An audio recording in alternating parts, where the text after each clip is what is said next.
Hello students, how are you all. तो आज हम बच्चों नया टॉपिक पढ़ेंगे, that is fundamental forces in nature. Okay, तो बच्चों आपके पास चार तरह के फोर्सेस होते हैं नेचर के अंदर। ठीक है, तो इनमें से आप दो फोर्सेस के बारे में पहले पढ़ चुके हो। ठीक है, सबसे पहला है ग्रेविटेशनल फोर्स। क्लियर, ये आपने 9th क्लास में पढ़ा है सभी ने। अभी हम इसको कंप्लीट डिटेल करेंगे। ठीक है, उसके बाद है electromagnetic force. Clear, electromagnetic force दो चार्जेस के बीच में लगता है, आगे हम इसको पढ़ेंगे। थर्ड है week nuclear force and the last है वो क्या है, न्यूक्लियर फोर्सेस या फिर strong nuclear forces, that is strong nuclear forces. Clear, तो बेसिकली हम सबसे पहले पढ़ेंगे ग्रेविटेशनल फोर्स के बारे में, दैट इज ग्रेविटेशनल फोर्स। ठीक है, तो बच्चों आपने सबने पढ़ा था, इस दुनिया में हर दो मासेस के बीच में, मान लो ये मास m1 है और ये मास m2 है, और ये कुछ डिस्टेंस पर है, r डिस्टेंस पर। क्लियर, तो दुनिया के कोई भी दो ऑब्जेक्ट जो है वो एक दूसरे को अपनी तरफ अट्रैक्ट करते हैं, इसको हम बोलते हैं ग्रेविटेशनल फोर्स। क्लियर, सो और इसका फॉर्मूला हम सबने पढ़ा है पहले भी, G m1 m2 by r square. Clear, so this is your gravitational force. यहाँ पर ये ग्रेविटेशनल कांस्टेंट था।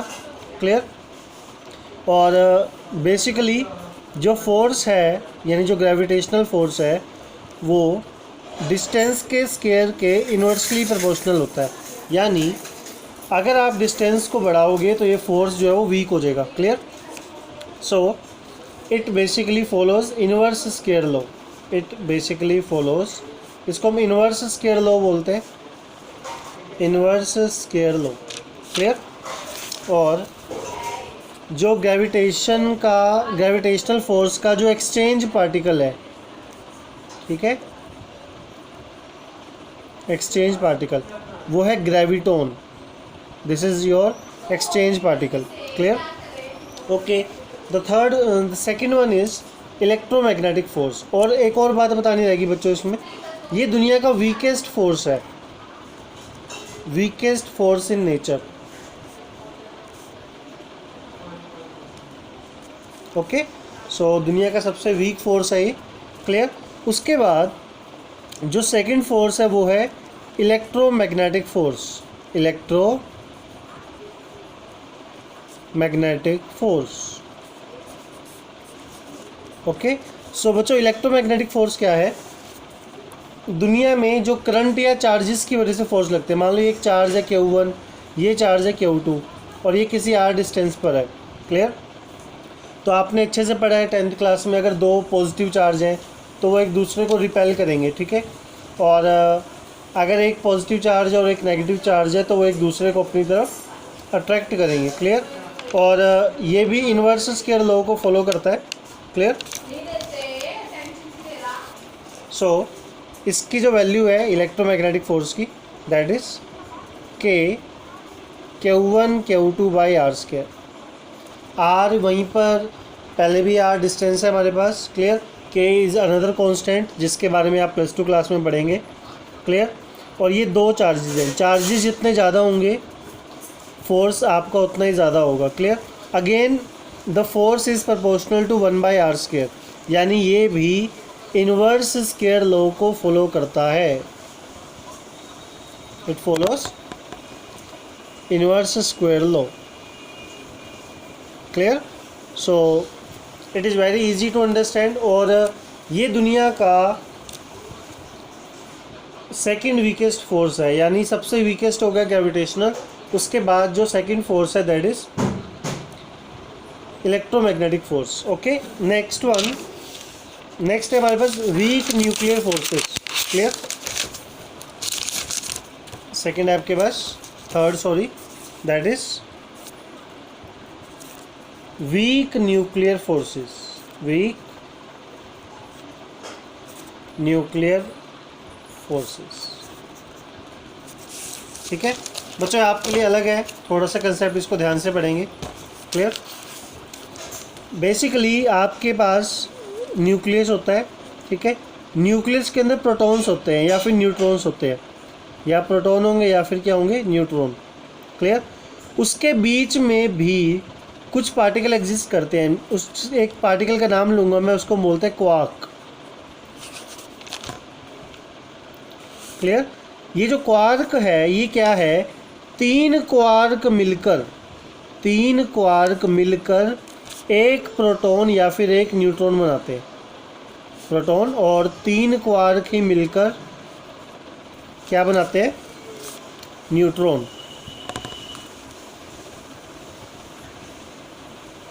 ओके। सो इन क्वार्क को जो आपस में बाइंड करता है उसको हम बोलते हैं वीक न्यूक्लियर फोर्स, ठीक है। इन पार्टिकल्स को जो आपस में बाइंड करता है that is week nuclear force. Clear.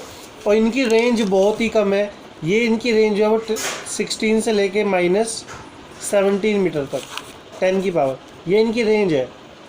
इससे ज़्यादा अगर डिस्टेंस होगा तो ये फोर्सेस एक्ट नहीं करेंगे। क्लियर।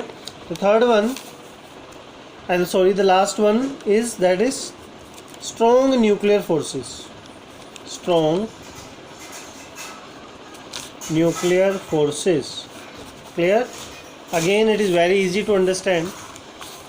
जो strong nuclear forces हैं वो प्रोटॉन्स और न्यूट्रॉन्स के बीच में लगते हैं, प्रोटॉन्स एंड न्यूट्रॉन्स। क्लियर। ये बेसिकली क्या होता है, जैसे एक न्यूक्लियस है, न्यूक्लियस के अंदर प्रोटॉन और न्यूट्रॉन को आपस में जो बांध के रखेगा, ठीक है, उसको हम क्या बोलेंगे, स्ट्रॉन्ग न्यूक्लियर फोर्स। क्लियर। और ये दुनिया का सबसे स्ट्रॉन्गेस्ट फोर्स है। बच्चों ध्यान देना, दुनिया का सबसे स्ट्रॉन्गेस्ट फोर्स क्या है, न्यूक्लियर फोर्स। और इसकी रेंज भी बहुत कम है, दैट इज़ 10⁻⁻14 मीटर। ये बहुत ही कम डिस्टेंस है। मतलब जो दो प्रोटॉन है अगर उनके बीच का डिस्टेंस या दो न्यूट्रॉन के बीच का डिस्टेंस इससे ज़्यादा हो जाए तो ये फोर्स एक्ट नहीं करेगा। Clear. So it is very easy to understand. सो अब हम चारों फोर्सेस को कंपेयर करेंगे, ठीक है। एक टेबल में पढ़ते हैं हम इसको, तो we are going to compare them, listen carefully. So मैं एक टेबल बना रहा हूँ यहाँ पर। क्लियर। सबसे पहले है ग्रेविटेशन फोर्स,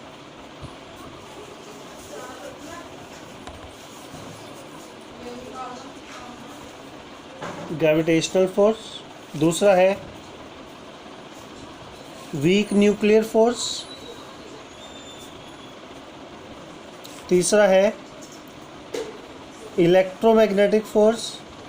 और जो लास्ट है वो है स्ट्रॉन्ग न्यूक्लियर फोर्स। ये चार फोर्स हैं आपके पास, इन सब का हम कंपैरिजन करेंगे, ठीक है, बारी बारी से। ध्यान से देखना सभी।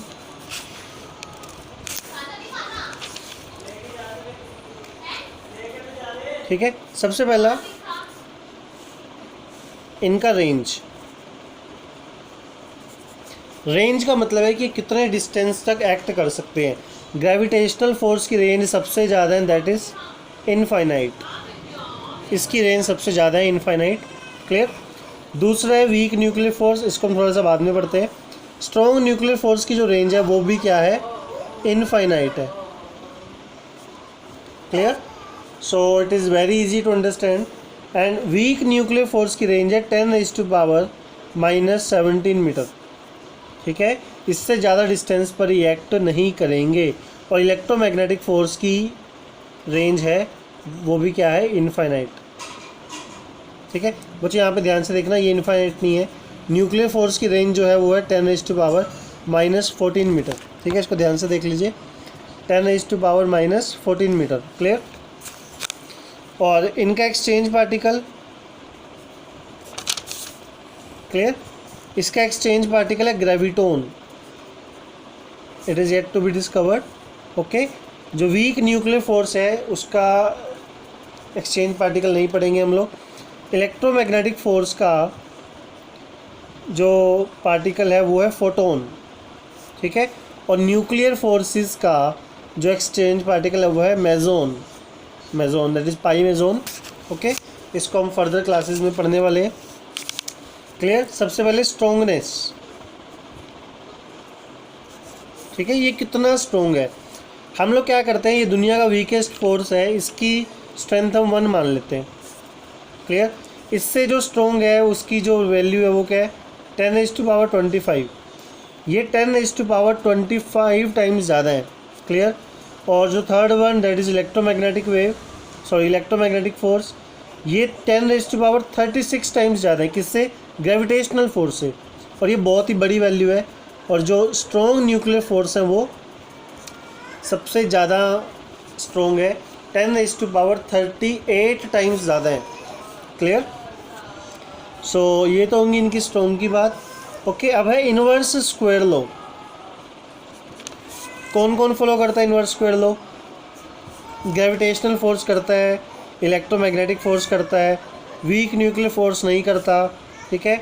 और स्ट्रॉन्ग न्यूक्लियर फोर्स भी इनवर्स स्क्वायर लॉ फॉलो नहीं करता।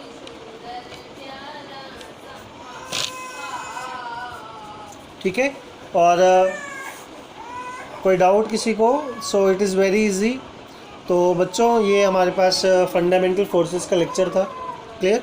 बाकी का टॉपिक हम नेक्स्ट लेक्चर में कंटिन्यू करेंगे। ओके।